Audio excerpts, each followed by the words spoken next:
Good morning everyone, welcome back to my channel, welcome back to a new vlog. আশা করি সবাই খুব ভালো আছেন, সুস্থ আছেন, সেফ আছেন, আর আমরা দুজনও খুবই ভালো আছি। এখন বাজে সকাল প্রায় 10:30। ভ্লগটা আমি এখন থেকে স্টার্ট করছি। এই বাড়িতে আসার পর আমরা পেছনের ব্যালকনিতে সবগুলো গাছ রেখেছি, আর কিছুটা এক দুটো গাছ সামনের ব্যালকনিতেও রয়েছে, তবে বেশিরভাগগুলোই আমাদের পেছনেই রাখা। আর আজকের ওয়েদারটা কিন্তু খুব মজার, এত হাওয়া দিচ্ছে, ভীষণ ঠান্ডা হাওয়া। জানি না একটু পর হয়তো ভীষণ আবার গরম হয়ে যাবে। এখন কিন্তু বেশ মজার ওয়েদার আছে। আর এই পেছনের ব্যালকনি থেকে এত সুন্দর মাসুরির পাহাড়টা দেখা যায়, পুরো ছোট ছোট বাড়ি, দোকান সবকিছুই দেখা যায়। আজকের ওয়েদারটা ক্লিয়ার নয়, তাই বলে দেখা যাচ্ছে না। যাই হোক, আজকের ব্লগটা এখন আমি এখান থেকেই শুরু করছি। আপনারাও ব্লগটা দেখতে থাকুন, আর যদি কিছু ভালো লাগে তবে অবশ্যই লাইক, শেয়ার, সাবস্ক্রাইব করে দেবেন।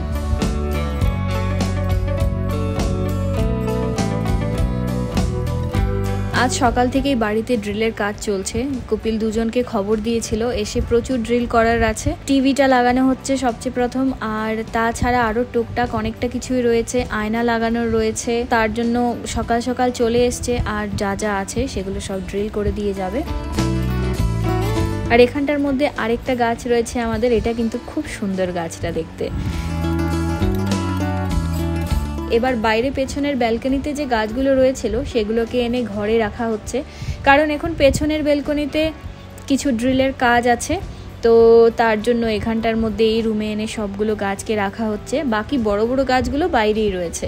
তো এখানটার মধ্যে মেইনলি আমাদের কাপড় শুকানোর একটা স্ট্যান্ড লাগানো হচ্ছে ওপরে, আমরা অনলাইন পারচেজ করেছিলাম। আর এবার এই বাড়িতে কিন্তু ছাদে কাপড় মেলার কোনো কিছুই ব্যবস্থা নেই, তো সেই বলে আমরা ব্যালকনির মধ্যেই নিজেরাই স্ট্যান্ডটা লাগিয়ে দিচ্ছি। তো এখানে ওরা স্ট্যান্ড লাগাচ্ছে, আমি চলে এলাম রান্নাঘরে একটু কাজ করে নিই। আমি তত সময় রান্নাঘরে চলে এলাম বাসন মাজতে। প্রচুর বাসন জমে আছে, আর এবার এখন আমি আগে চটপট করে বাসনগুলো মেজে নিই, মেজে তারপর স্নান করব, যা যা কাজ বাকি কাজ করব। তো পেছনে ওখানটার মধ্যে কাপড় শুকানোর স্ট্যান্ড লাগানো হয়ে গেছে। এবার ওরা এখানটার মধ্যে আরেকটা শেলফ লাগাচ্ছে। আর এবার এখন অর্ডার করেছিলাম একটু কোল্ড ড্রিঙ্কস।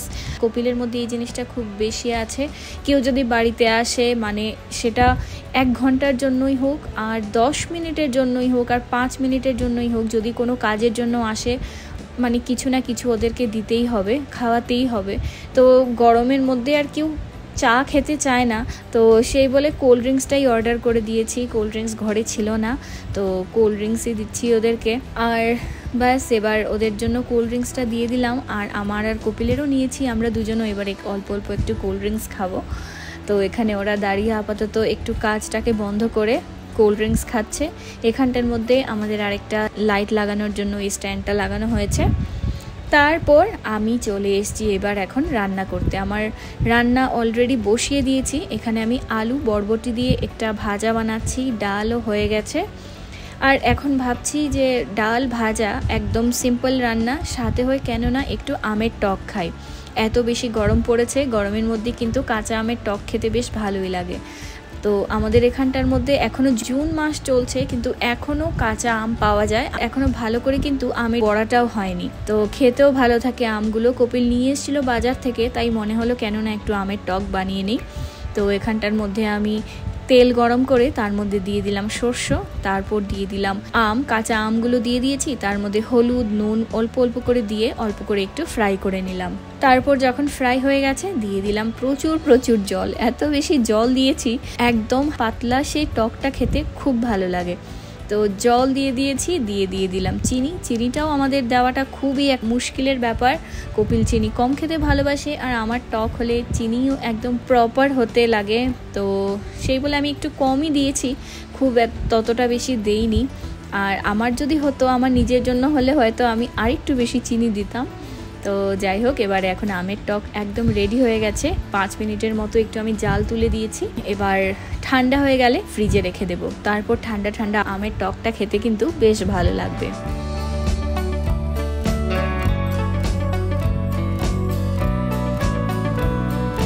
এবার যারা এসছিল ড্রিলের কাজ করে ওরা তো চলে গেছে। কপিল এখানে বসে পড়লো, ওর কিছু গাছ নিয়ে ও গাছগুলোকে একটু রিপটিং করছে। তো সেই বলে মাটি কম পড়ে গেছে, এখানে কোকোপিট সেগুলো কম পড়ে গেছিলো। আর আজকালকার তো সুইগি ইনস্টামার্টের দুনিয়ায় কি না পাওয়া যায়, সব কিছু বাড়িতে এনে দিয়ে চলে যায়। মাটিও বাড়িতে এনে দিয়ে গেল, সাথে হয় কোকোপিট, না হয় আবার বাইরে যাওয়া আনা, তো সেই বলে অনলাইনে কপিল নিয়ে এলো।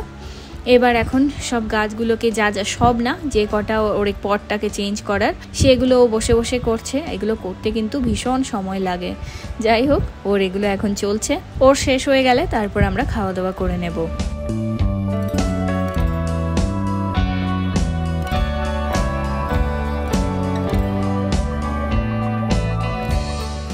A few hours later.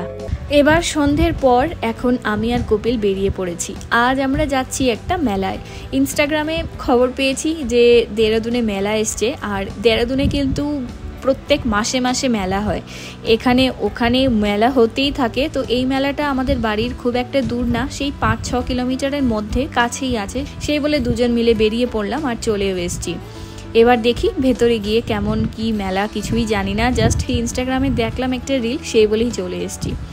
খুব বেশি এক্সাইটেড, এতদিন পর মেলায় এসছি। মেলায় আসতে কিন্তু বেশ ভালোই লাগে। তো এখানে আসার পর আগে টিকিট কাটতে হবে। তো এখানে 30 টাকা করে টিকিট ছিল, তো কপিল ওখানটার মধ্যে টিকিট কাটছে। টিকিট নিয়ে তারপর ভেতরে যাব।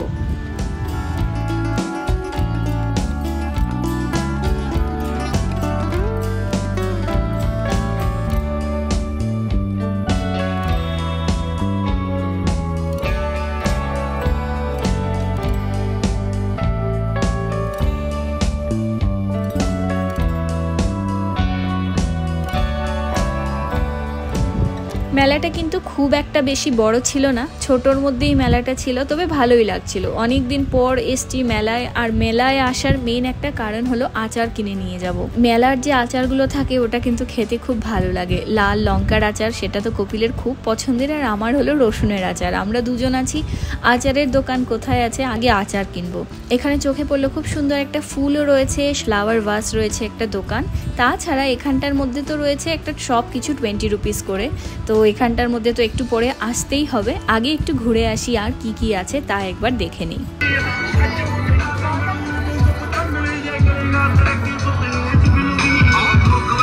দোকানপাট অনেকটাই কম, খুব একটা বেশি এবার নেই, মানে ছোট্টর মধ্যেই মেলাটা। আর এখানের মধ্যে একটাই দোকান এসছে এবার আচারের, তো এই দোকানটায় চলে এসছি। এখানটার মধ্যে রসুনের আচার আর লাল লঙ্কার আচারটা তো আমরা নেবই, তাছাড়া একটু যদি হয় একটু পাঁপড় বা কিছু নিয়ে যাব। এখানটার মধ্যে অনেকটা সময় একটু ওয়েট করতে হয়েছে, কারণ একটাই দোকান আর একটু ভিড় ছিল, তো অল্প সময় ওয়েট করলাম। আমরা এখান থেকে অল্প একটু আচার নিয়েছি, নিয়ে আরো এদিক ওদিক ঘুরেছি। আর এবার তারপর এই সেল 20 সেল এই দোকানটায় চলে এসছি। এই দোকানটায় তো দাঁড়ানোর জায়গা নেই, মানে একটু কিছু দেখার জায়গা নেই, এত বেশি ভিড়। আর সব কিছুই মোটামুটি 20 রুপিসের ছিল। তারপর আমরা ওই দোকান থেকে কিছুই কেনাকাটা করিনি, ভালো করে কিছু দেখতেও পারিনি, এত ধাক্কা ধাক্কির মধ্যে এগুলো দেখা যায় না, কেনাও যায় না। সেই বলে তারপর আমরা ওখান থেকে বেরিয়ে গেছি। আজ আর আমরা কোনো কিছু খাওয়া দাওয়াও করিনি। অন্য যখনই মেলায় যাই একটা কিছু না কিছু খেয়েই আসি। বাইরে থেকে ভালো ভালো দোকানগুলো আসে, লখনৌ থেকে আসে, দিল্লি থেকে আসে, প্রচুর ভালো ভালো ফুড স্টলসগুলো বসে। এবার এখানটার মধ্যে কিছুই তেমন ছিল না, 1-2টো শুধু ফুড স্টলস ছিল, সেই বলে আর আমাদের খুব একটা মন করলো না, আর আমরা খাইও নি। বাড়ি ফেরার পথে বাড়ির একদম কাছে একটা মোমোর দোকান আছে, ওখান থেকে আমরা 2 প্লেট মোমো নিয়ে নিয়েছি। বাড়ি গিয়ে এখন আমরা মোমো খাবো। আর আজকের ব্লগটাকে আমি এখন এন্ড করে দিচ্ছি। যদি কিছু ভালো লাগে অবশ্যই লাইক শেয়ার সাবস্ক্রাইব করে দেবেন। দেখা হবে নেক্সট ভিডিওতে। Till then take care, bye by.